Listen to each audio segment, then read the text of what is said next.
Bonjour à tous et bienvenue mes amis pour cette petite vidéo que je dirais petite vidéo coup de gueule ou du moins remise au point de certaines choses concernant donc l'affaire Grégory Villemain et surtout plus particulièrement Jacqueline Jacob qu'on nous ressort, je dis bien qu'on nous ressort une fois de plus comme étant le probable corbeau. Je dis bien une fois de plus car c'est même devenu assez exceptionnel cette histoire des Jacob. On s'en souvient déjà en 2017, mise en garde à vue des époux Jacob pendant plusieurs jours. Ils ont même été séparés, etc., etc. Ça n'a strictement rien donné, vous êtes bien d'accord avec moi. Il est même encore pire de se dire que depuis 1984 et le début de cette affaire et de l'enquête, on sait, il est acquis, il est prouvé que les époux Jacob assistaient au moment de l'enlèvement du petit Grégory, assistaient donc à une réunion syndicale. Il y a eu plusieurs témoins qui l'ont confirmé, donc elles ne pouvaient pas avoir comme certains continue, je dis bien continue à le marteler sur les réseaux sociaux, elle ne pouvait pas avoir participé, ni elle ni son mari, à ce jour funeste pour Grégory, donc à son enlèvement et à sa mort. Ça, c'est une première chose. On nous l'a déjà ressorti donc en 2017 et maintenant on nous la ressort encore. Encore et encore. Alors je vais vous donner mon avis là-dessus. On nous ressort ça uniquement pour une seule chose, mes amis. C'est pour vous faire croire qu'on cherche encore, pour vous faire croire qu'on a des pistes. Il y a 40 ans qu'on tourne autour de cette piste des Jacob, etc. On n'a jamais eu le moindre début de preuves ou même de soupçons crédibles.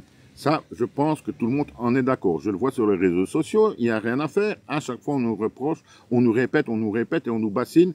Bernard Laroche a été donné aux époux Jacob qui l'ont tué, jeté à la Vologne, etc., etc. Il faudrait quand même bien se réveiller et comme dans beaucoup d'affaires, repartir dès le départ.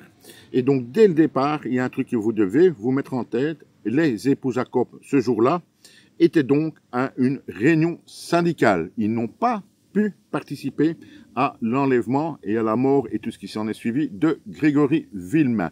Ça, c'est une première chose. Une deuxième chose, maintenant, on nous dit donc que Jacqueline Jacob serait le corbeau, mais on n'en a rien à foutre de qui était le corbeau avant ça.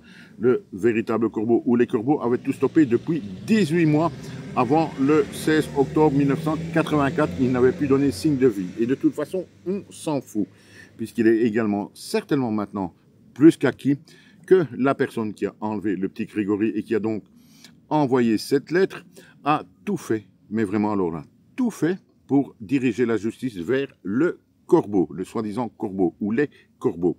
Ce n'est donc qu'un détournement d'attention et diriger l'enquête vers une voie sans issue, dirais-je, et 40 ans plus tard, je ne pense pas m'être trompé, puisqu'on en est toujours au point zéro. Donc, qu'on arrête maintenant de nous casser les burnes et de nous bassiner les époux Jacob, ça fait 40 ans qu'on sait qu'ils n'ont pas pu participer à ce terrible jour, à cet enlèvement et à la mort du petit Grégory. À très bientôt.